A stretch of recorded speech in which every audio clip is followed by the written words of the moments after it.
എൻ്റെ വീഡിയോയിലേക്ക് ഒരിക്കൽ കൂടി സ്വാഗതം. ക്രിസ്മസ് എല്ലാവരും അടിച്ചു പൊളിച്ചു എന്ന് വിചാരിക്കുന്നു.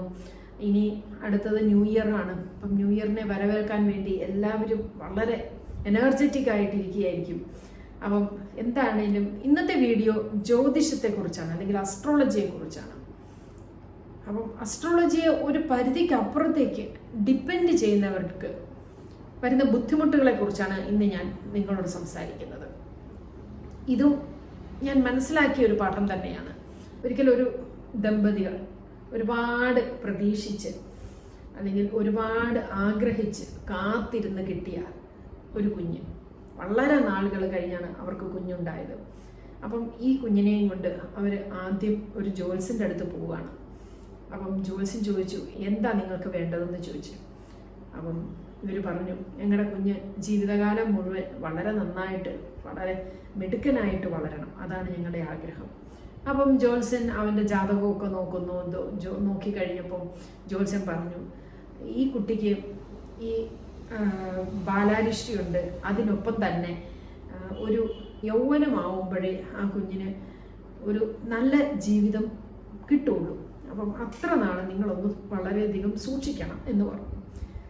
അപ്പം 10-25 വയസ്സൊക്കെ ആവുമ്പോഴത്തേക്ക് കുഞ്ഞ് നല്ല മിടുക്കനാവും, അവൻ എന്ത് വേണേലും ചെയ്യാൻ പറ്റും, അവൻ്റെ കാര്യങ്ങളൊക്കെ അവൻ വളരെ ആക്റ്റീവായിട്ട് ചെയ്യും, അവന് നല്ലൊരു ജോലി കിട്ടും എന്നൊക്കെ ജ്യോത്സ്യൻ പറഞ്ഞ് സമാധാനിപ്പിച്ചു.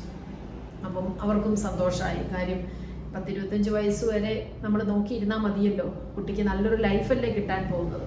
അപ്പം നിങ്ങൾ ഇപ്പോഴൊന്നിനും അവനെ കമ്പൽ ചെയ്യണ്ട, അവൻ പറ്റുന്നത് പോലെ എല്ലാം ചെയ്തു പോട്ടെ എന്ന് ജ്യോത്സ്യൻ പറഞ്ഞു. അവർ സന്തോഷമായിട്ട് വീട്ടിൽ വരുന്നു. കാര്യം നമ്മുടെ കാര്യങ്ങളൊക്കെ കേൾക്കാനും അതിനൊരു സൊല്യൂഷൻ കിട്ടാനും ജ്യോത്സ്യൻ ഒരു നിമിത്തമാണല്ലോ എന്ന് സന്തോഷിക്കുകയും ചെയ്തു. തീർച്ചയായിട്ടും വീട്ടിൽ വരുന്നു, കുഞ്ഞ് വളരുന്നു, കുഞ്ഞിനെ സ്കൂളിൽ കൊണ്ടുപോയി ചേർക്കുന്നു. കുഞ്ഞ് ഒന്നും പഠിക്കുന്നില്ല, പഠിക്കാനും ഇവർ പറയുന്നില്ല, കാരണം അവൻ്റെ സമയം ഇപ്പം നല്ലതല്ലല്ലോ. അപ്പം തീർച്ചയായിട്ടും അധ്യാപകർ മാർക്ക് വളരെ കുറഞ്ഞതുകൊണ്ട് അധ്യാപകർ അവനെ വഴക്ക് പറയാൻ തുടങ്ങി. വീട്ടിൽ വിളിച്ച് അധ്യാപകർ കംപ്ലൈൻറ്റ് പറയുന്നു കുട്ടിയെക്കുറിച്ച്. പക്ഷേ അവരപ്പോഴും പറയുന്നു, സാർ ഞങ്ങളുടെ കുട്ടിക്ക് സമയമായില്ല, ഇപ്പോഴൊന്നും സമയമല്ല, അവന് സമയം വളരെ മോശമാണ്, അതുകൊണ്ട് കുറച്ചും കൂടെ കാത്തിരിക്കണം, ഒരു 10-25 വയസ്സാവുമ്പോഴേ അവൻ്റെ സമയം നല്ലതാവുള്ളൂ എന്നാണ് ജ്യോത്സ്യൻ പറഞ്ഞിരിക്കുന്നത്. അതുകൊണ്ട് ഒന്നും വഴക്കൊന്നും പറയണ്ട, അവന് പറ്റുന്ന പോലെ അവൻ പഠിച്ചു പോയിക്കോട്ടെ എന്ന് മാതാപിതാക്കൾ പറഞ്ഞു. ഓക്കെ, അധ്യാപകർക്ക് എന്താ കുഴപ്പം, അവൻ പറ്റുന്ന പോലെ പഠിച്ചു പോയിക്കോട്ടെ, അവരെ അത് ബാധിക്കുന്ന കാര്യമല്ല. അപ്പം അവർ വിട്ടു, ആ കുട്ടി എങ്ങനെയെങ്കിലും പഠിച്ചു പോയിക്കോട്ടെ എന്ന് വെച്ചു. പക്ഷെ കുട്ടി ബഹു ഉഴപ്പനായിപ്പോയി. 10ാം ക്ലാസ്സിൽ തോറ്റു കഴിഞ്ഞപ്പോൾ ബന്ധുക്കളും സുഹൃത്തുക്കളും ഒക്കെ പറഞ്ഞു, ഇനിയും പഠിപ്പിക്കാൻ വിടണ്ട, ഒരു കാര്യം ചെയ്യൂ, എന്തെങ്കിലും ഒരു കൈത്തൊഴിലൊക്കെ അവനെ അഭ്യസിപ്പിക്കൂ, അങ്ങനെയാണെങ്കിൽ അവനെ അതിനു വേണ്ടി പഠിക്കാൻ വിട്ടു കഴിഞ്ഞു കഴിഞ്ഞാൽ അവൻ അതിലെങ്കിലും അവൻ ശോഭിക്കും എന്ന് പറഞ്ഞു. അപ്പോഴും മാതാപിതാക്കൾ അവരോടും പറഞ്ഞു, അവൻ്റെ സമയം ഇപ്പം നന്നല്ലാത്തത് കൊണ്ടാണ് ഇങ്ങനെയൊക്കെ സംഭവിക്കുന്നത്, അതുകൊണ്ട് ആരും ഒന്നും വറി ചെയ്യണ്ട, അവന് പറ്റുന്ന പോലെ അവന് ഇഷ്ടമുള്ളതൊക്കെ ചെയ്തോട്ടെ. പക്ഷേ അവനൊരു 10-25 വയസ്സാകുമ്പം അവൻ്റെ സമയം തെളിയും, അന്ന് അവന് ഇഷ്ടമുള്ള കാര്യങ്ങളും അവന് നല്ല ജോലിയും ഒക്കെ അവന് കിട്ടും എന്ന് പറഞ്ഞ് അവർ സമാധാനിച്ചിരുന്നു. ഒപ്പം ഈ കുട്ടിയും സമാധാനിച്ചു. കാലങ്ങൾ കടന്നുപോയി. അവന് 22 വയസ്സായി, 23 വയസ്സാവുന്നു. ഒന്നും അവൻ ചെയ്യുന്നില്ല. അവൻ വളരെ ലാവിഷായിട്ട് അവൻ്റെ ലൈഫിനെ മുന്നോട്ട് കൊണ്ടുപോവുകയാണ്. കാരണം അച്ഛനും അമ്മയും ഒന്നും വഴക്ക് പറയുന്നില്ല, അവർ ഒന്നിനും നിർബന്ധിക്കുന്നില്ല, അവൻ്റെ ഇഷ്ടത്തിനനുസരിച്ച് അവൻ ജീവിക്കുന്നു. ഒരു 10-25 വയസ്സായപ്പം അവർ കാത്തിരിക്കുകയാണ്, അവൻ്റെ സമയം ഇനി നല്ലതാണ്, അപ്പം എന്താണ് അവൻ ചെയ്യാൻ പോകുന്നത്.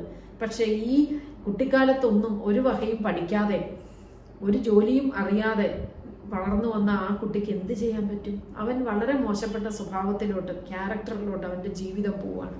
അവൻ കുടിയായി, കുടിച്ച് വണ്ടി ഓടിക്കാൻ തുടങ്ങി, അവൻ ആക്സിഡൻറ്റ് പറ്റുന്നു. അവനങ്ങനെ 30 വയസ്സായപ്പോഴത്തേക്ക് അവൻ മരിച്ചു പോകുന്നു. എന്താ സംഭവം എന്ന് വെച്ചാൽ വളരെ വഴിവിട്ട ഒരു ജീവിതമായിരുന്നു അവൻ ചെയ്തുകൊണ്ടിരുന്നത്. അപ്പം ഈ മാതാപിതാക്കൾ അപ്പോൾ എത്രമാത്രം വിഷമിച്ചിട്ടുണ്ട്. അപ്പോൾ അവർ പറയും, അപ്പോഴാരോ സംസ്കാരത്തിന്, ആ കുട്ടിയുടെ സംസ്കാരത്തിന് വന്നപ്പോൾ ആരോ പറഞ്ഞത്രേ, ഇപ്പോഴാണ് ഇവൻ്റെ സമയമായത്.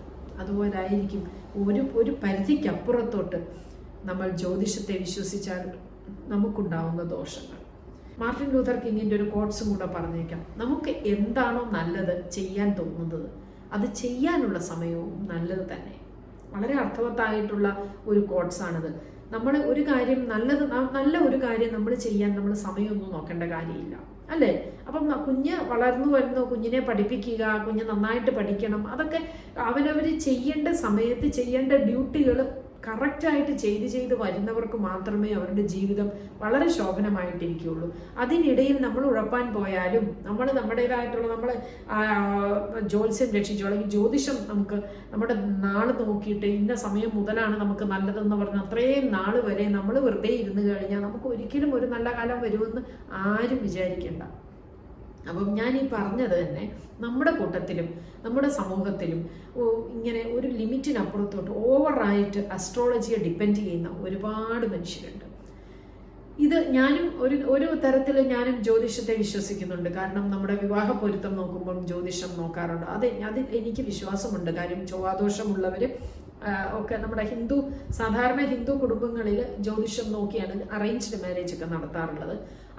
ഞാനും അതിനൊരു എതിർപ്പും പറയാറില്ല. കാര്യം രണ്ട് കുടുംബങ്ങൾ അല്ലെങ്കിൽ രണ്ട് വ്യക്തികൾ തമ്മിൽ ഒന്നിച്ച് ജീവിക്കുമ്പോൾ അവരുടെ നാളിന് പ്രാധാന്യമുണ്ട്, നാൾ പൊരുത്തം നോക്കാറുണ്ട്. അപ്പം നമ്മുടെ ഈ ജ്യോതിഷത്തിന് ശരിക്കും പറഞ്ഞാൽ 1000 വർഷങ്ങൾക്ക് മുമ്പ് നമ്മുടെ മനുഷ്യ ചരിത്രത്തിൽ ഇടം പിടിച്ചതാണ് ജ്യോതിഷം. അന്ന് ആസ്ട്രോളജിയും ആസ്ട്രോണമിയും ഈ രണ്ടും തമ്മിൽ റിലേറ്റഡ് ആണ്. അപ്പം പണ്ട് രാജാക്കന്മാരുടെ കാലഘട്ടത്തിൽ തന്നെ വളരെ വളരെ പ്രഗത്ഭരായ ജ്യോതിശാസ്ത്രജ്ഞന്മാരുണ്ടെന്നാണ് പറഞ്ഞു കേൾക്കുന്നത്. അപ്പം അവർ ഈ നമ്മുടെ ജനിച്ച നാള് നോക്കി ഈ ചന്ദ്രന്റെ സ്ഥാനം, സൂര്യന്റെയും ചന്ദ്രനും ഒക്കെയുള്ള സ്ഥാനങ്ങളില്ലേ, ചൊവ്വ, ഇതൊക്കെ ഈ ഗ്രഹങ്ങളുടെ സ്വാധീനമുണ്ട് നമ്മുടെ ഓരോ നാൾക്കും. പക്ഷെ ഇതൊക്കെ സത്യമാണ്, ഇതൊക്കെ കാര്യങ്ങളാണ് താനും. പക്ഷെ അതിനൊക്കെ നമ്മൾ നോക്കേണ്ടതായിട്ടുള്ള സമയത്ത് മാത്രം നോക്കുന്നതാണ് ഉചിതം. ഇപ്പം നമ്മൾ ഒരു വിവാഹ പൊരുത്തം നോക്കുക, അതിന് നോക്കണം. സാധാരണ ഹിന്ദു കുടുംബങ്ങളിൽ അത് നോക്കാറുണ്ട്. അതല്ലാതെ നമ്മളിപ്പം കുട്ടിയുടെ ജനനം അതിനെ സംബന്ധിച്ചിട്ടുള്ള കാര്യങ്ങൾ അങ്ങനെയൊന്നും നോക്കാറുണ്ട് ചിലർ. പിന്നെ വീട്ടിൽ വളരെ അസ്വാഭാവികമായ ചില കാര്യങ്ങളൊക്കെ അടിക്കടി സംഭവിക്കുമ്പോൾ ജ്യോത്സ്യം പോയി നോക്കാറുണ്ട്. എന്താണ് എൻ്റെ വീട്ടിൽ മാത്രം ഇങ്ങനെ സംഭവിക്കുന്നത്, എന്താണ് അതിൻ്റെ റീസൺ എന്ന് നോക്കാറുണ്ട്. അല്ലെങ്കിൽ അതിനെന്തെങ്കിലും സമയദോഷമാണോ എന്ന് നോക്കാറുണ്ട്. അതൊക്കെ നോർമലി എല്ലാവരും ചെയ്യുന്ന കാര്യങ്ങളാണ്. അതല്ലാതെ നമ്മൾ വെറുതെ പോയി ഒരു ജ്യോത്സ്യനെ നോക്കുന്നവർ ഇഷ്ടംപോലെ പേരുണ്ട്. കാര്യം നമുക്ക് എന്ത് ജോലി കിട്ടും, നമ്മൾ ഏത് വഴിയെ തിരിഞ്ഞു പോകണം എന്നൊക്കെ പോയി നോക്കുന്നവരുണ്ട്. അപ്പം ചില ജ്യോത്സ്യം പറയും, ഇയാൾക്ക് MBA എടുത്തിട്ട് കാര്യമില്ല, ആ റൂട്ടിൽ പോവില്ല, മെഡിസിൻ കിട്ടില്ല, ആ റൂട്ടിൽ പോകത്തില്ല. ഇങ്ങനെ ജ്യോത്സ്യൻ പല വഴി പറഞ്ഞു കൊടുക്കുന്ന രീതിയിൽ മാത്രം വിദ്യാഭ്യാസത്തെ തിരിച്ചുവിടുന്നവരും ഉണ്ട്. അപ്പം അങ്ങനെയുള്ള ഒരു വിഭാഗം ആൾക്കാരുണ്ട്. കാര്യം അതിനും ജ്യോത്സ്യത്തെ ഡിപ്പെൻഡ് ചെയ്യുന്നവരുണ്ട്. കാര്യം നമ്മുടെ കുട്ടിയുടെ കഴിവിനനുസരിച്ച് അവൻ്റെ ഫ്യൂച്ചർ കൊണ്ടുപോകാൻ അവർ എല്ലാത്തിനും ഒരു ചരട് വലിക്കുന്നത് ഈ ജ്യോത്സ്യനാണ് അവരുടെ ഫാമിലിയിൽ. അപ്പോൾ അതിനനുസരിച്ച് അവരുടെ ജീവിതം മുന്നോട്ട് കൊണ്ടുപോകുള്ളൂ. പിന്നെ ഇവർക്ക് വരുന്ന ഈ ഒരു ലിമിറ്റിനപ്പുറത്തേക്ക് ജ്യോത്സ്യം ഡിപ്പെൻഡ് ചെയ്യുന്നവർക്ക് വരുന്ന ഏറ്റവും വലിയൊരു കുഴപ്പമാണ് അകാരണമായ ഭീതി അവർക്കുണ്ടാവും. എപ്പോഴും ഒരു ഭയമാണ്, എന്തിനേയും അവർക്ക് ഭയമാണ്, ജീവിതത്തെ നേരിടാൻ ഭയമാണ്. മുന്നിലുള്ള എന്ത് പ്രതിസന്ധിയാണെങ്കിലും എന്തിനേയും നേരിടണമെങ്കിൽ നേരിട്ട് മുന്നോട്ട് കൊണ്ടുപോകാൻ, ഈ ഫൈറ്റ് ചെയ്ത് മുന്നോട്ട് ജീവിക്കണം എന്നുള്ള ഒരു തോന്നൽ അവർക്കില്ല. അപ്പം അവർക്ക് എപ്പോഴും ജീവിതത്തെ പേടിയാണ്. എന്തിനും അവർക്ക് ഒരാളുടെ ഹെൽപ്പ് വേണം. അതായത് ഓവറായിട്ട് അവർ ആരെ ഡിപ്പെൻഡ് ചെയ്യുന്നു, ജ്യോത്സ്യന്മാരെ ഡിപ്പെൻഡ് ചെയ്യുകയാണ്. നമുക്ക് നമ്മുടെ ജീവിതത്തിൽ എന്തെങ്കിലും ഒന്ന് സംഭവിച്ചു, അല്ലെങ്കിൽ എന്തെങ്കിലും അരുതാത്തൊന്ന് സംഭവിച്ചു, അല്ലെങ്കിൽ നമ്മുടെ വണ്ടി ഒന്ന് തട്ടി, ഉടനെ നമ്മൾ ജ്യോത്സ്യൻ്റെ അടുത്ത് പോകുന്നവരുണ്ട്. ഇഷ്ടം പോലെ ആൾക്കാർ അങ്ങനെ പോകുന്നവരുണ്ട്. അപ്പം അവർക്കൊക്കെ വേണ്ടിയിട്ട് എന്ന് വെച്ചാൽ അങ്ങനെ വരുമ്പോഴെന്താ സംഭവം വെച്ചാൽ ഒരു വണ്ടി ഓടിക്കാൻ പോലും പേടിയാണ്. എന്ന് വെച്ചാൽ 2 വർഷം നല്ലതല്ല, അല്ലെങ്കിൽ നിങ്ങൾക്ക് ഇനി ശനിയാണ്, ഇപ്പം ശനിയുടെ അപഹാരത്തിലാണ്, അങ്ങനെ ആവുമ്പോൾ നിങ്ങൾക്ക് ഈ കുറച്ച് നാളത്തേക്ക് ഇനി കണ്ടകശനിയാണ്. അപ്പം അധികം അങ്ങനത്തെ ഉള്ള കാര്യങ്ങളൊന്നും നിങ്ങൾ ചെയ്യരുത്, വണ്ടി എടുക്കരുത്, നിങ്ങൾ ഡ്രൈവിങ് സൂക്ഷിക്കണം, അതല്ലെങ്കിൽ നിങ്ങൾ പുതുതായിട്ടൊരു കാര്യം ചെയ്യാൻ പാടില്ല. ഇങ്ങനെ ഒരുപാട് മാർഗനിർദ്ദേശങ്ങൾ ഈ ജ്യോത്സ്യൻ്റെ അടുത്തുനിന്ന് സ്വീകരിച്ചിട്ട് ലൈഫിനെ മുന്നോട്ട് കൊണ്ടുപോകുന്നവരുണ്ട്. അവർക്കൊക്കെ ഒരിക്കലും ഒരു സമാധാനത്തോടെ ജീവിക്കാൻ പറ്റുമെന്ന് വിചാരിക്കുകയേ വേണ്ട. കാര്യം എപ്പോഴും അവർക്ക് ഭീതിയാണ്. അപ്പം അവരെ നേരിടുന്ന ഏറ്റവും വലിയ കാര്യം, രണ്ടാമത്തെ കാര്യമാണ് ഈ ഭീതി, അകാരണമായ ഭീതിയും ഭയവും. മൂന്നാമത്തേത് അവർക്ക് നേരിടേണ്ടി വരുന്ന ഒരു സെൽഫ് കോൺഫിഡൻസ് ഇല്ലായ്മ. അവർക്കൊരു കോൺഫിഡൻസ് ഇല്ല. എന്നുവെച്ചാൽ നന്നായിട്ട് അവർക്കറിയാം ഇന്ന കാര്യം ഞാൻ ചെയ്താൽ ഏറ്റവും നന്നാവും എന്നറിയാമായിട്ട് കൂടി അവർക്കത് ചെയ്യാൻ പേടിയാണ്. കാരണം എന്താണ്, അവരെ കൺട്രോൾ ചെയ്യുന്നത് ഈ ജ്യോത്സ്യനാണ്. അപ്പം എങ്ങനെയാണ് അവർക്കത് ചെയ്യാൻ പറ്റുന്നത്? അപ്പം അങ്ങനെയുള്ള കാര്യങ്ങൾ അവർക്ക് ചെയ്യാൻ പറ്റുന്നില്ല. എന്തും അവർ നല്ല ടാലൻറ്റഡ് ആണെങ്കിൽ കൂടി അവരുടെ ടാലൻസ് മുഴുവൻ വെളിയിലോട്ട് കൊണ്ടുവന്ന് അവർക്കൊന്ന് നല്ല ഒരു പ്ലാറ്റ്ഫോം അവർക്ക് കിട്ടുകയാണെങ്കിലോ, അല്ലെങ്കിൽ അവർക്ക് ഒരു ബിസിനസ് തുടങ്ങാനുള്ള മണി നമ്മുടെ കയ്യിലുണ്ട്. പക്ഷെ നമുക്കൊരു ബിസിനസ് തുടങ്ങുമെന്ന് വെച്ചാൽ, പക്ഷെ ജോത്സ്യനെ പോയി കാണുന്നവരുണ്ടോ, അയ്യോ പറ്റില്ല, ഈ സമയം ശരിയല്ല, ജോത്സ്യം പറയും ഒരിക്കലും ഈ ബിസിനസ് നിങ്ങൾക്ക് പറ്റുന്ന പണിയല്ല. അപ്പം ജോത്സ്യം, നമുക്ക് ആഗ്രഹമുണ്ട്, നമുക്ക് ബിസിനസ്സൊക്കെ ചെയ്ത് മുന്നോട്ട് പോകണമെന്ന് ആഗ്രഹമുണ്ടെങ്കിലും നമുക്കത് പറ്റില്ല. ഇന്നത്തെ കാലഘട്ടം മാറി. ഒരു ജോലി നമുക്ക് കിട്ടിയില്ലെങ്കിൽ വേറൊരു ജോലി കിട്ടാനുള്ള കേപ്പബിലിറ്റി നമുക്കുണ്ട്, അല്ലെങ്കിൽ നമുക്ക് അതിനുള്ള കഴിവുണ്ട്. ഞാൻ പറയുന്ന ഇതാണ്, നമ്മൾ ഒരു പരിധിക്ക് അപ്പുറത്തോട്ട് അല്ലെങ്കിൽ ഒരു ലിമിറ്റിനപ്പുറത്തോട്ട് ജോത്സ്യത്തെ ഡിപ്പെൻഡ് ചെയ്ത് കഴിഞ്ഞ് കഴിഞ്ഞാൽ നമുക്ക് കോൺഫിഡൻസ് നഷ്ടപ്പെടും, നമുക്ക് അകാരണമായ ഭീതി ഉണ്ടാവും, നമുക്ക് ജീവിതത്തെ സ്മൂത്തായി കൊണ്ടുപോകാൻ കഴിയില്ല. അതുകൂടാതെ തന്നെ എന്ത് കാര്യം ചെയ്യാനാണെങ്കിലും നമുക്കൊരു ജോത്സ്യൻ്റെ അല്ലെങ്കിൽ വേറൊരാളുടെ ഹെൽപ്പ് വേണം. നമ്മളെ കൺട്രോൾ ചെയ്യുന്ന ഒരു ചരട് ജോത്സ്യൻ്റെ അടുത്താണ്. അപ്പം അതും നമുക്ക് നമ്മുടെ ലൈഫിനെ മുന്നോട്ട് കൊണ്ടുപോകുന്നതിന് ദോഷം ചെയ്യും. നമുക്ക് നല്ല കോൺഫിഡൻ്റ് ആയിട്ടും നല്ല പോസിറ്റീവായിട്ടും ചിന്തിക്കാനുള്ള ആ മനസ്സ് നമുക്ക് നഷ്ടപ്പെട്ടു പോകും ഈ ഒരുപാട് ജ്യോത്സ്യന്മാരെ അല്ലെങ്കിൽ ഒരുപാട് ജ്യോതിഷത്തെ നമ്മൾ ഡിപ്പെൻഡ് ചെയ്യുമ്പോൾ. അപ്പോൾ നമുക്ക് ആവശ്യത്തിനുള്ള വിശ്വാസം വേണം, പക്ഷെ അനാവശ്യമായിട്ടുള്ള വിശ്വാസങ്ങൾ നമ്മൾക്ക് നമ്മുടെ ലൈഫിന് ദോഷം ചെയ്യുമെന്നാണ് ഞാൻ പറഞ്ഞത്. അപ്പം നമ്മുടെ ചുറ്റുവട്ടത്തും ഇതേപോലത്തെയൊക്കെ ഇഷ്ടം പോലെ ആൾക്കാർ നമ്മൾ കണ്ടിട്ടുണ്ട് അല്ലേ? എല്ലാത്തിനും ജോത്സ്യൻ്റെ അടുത്തോട്ട് ഓടുന്നവർ ഇഷ്ടം പോലെ പേരുണ്ട്. അപ്പം അവർക്ക് വേണ്ടിയിട്ടാണ് ഞാൻ ഇന്നത്തെ ഈ വീഡിയോ ചെയ്യണമെന്ന് വിചാരിച്ചത്. അപ്പം അവർക്ക് നമ്മൾ ശ്രദ്ധിച്ചു നോക്കിയാൽ അറിയാം, നമ്മളൊക്കെ ഈ ഒരുപാട് പ്രാവശ്യം ഈ ജോത്സ്യൻ്റെ അടുത്ത് പോകുന്നവരുടെ മുഖത്തോട്ട് തന്നെ നമുക്ക് നോക്കിയാൽ അറിയാം, അവർക്ക് ഭയങ്കര ഒരു ഭീതിയാണ്. അവർക്ക് എപ്പോഴും അവർക്കൊരു കോൺഫിഡൻസ് ഇല്ലായ്മ, എപ്പോഴും ഇങ്ങനെ ഒരു പേടിച്ചിരിക്കുന്ന പോലെ ഒരു തോന്നൽ, എന്ത് ചെയ്യാനും അവർക്കൊരു മടി, ഒരു സമ്മർദ്ദം, ഭയങ്കരമായിട്ട് BP കൂടും അവർക്ക്.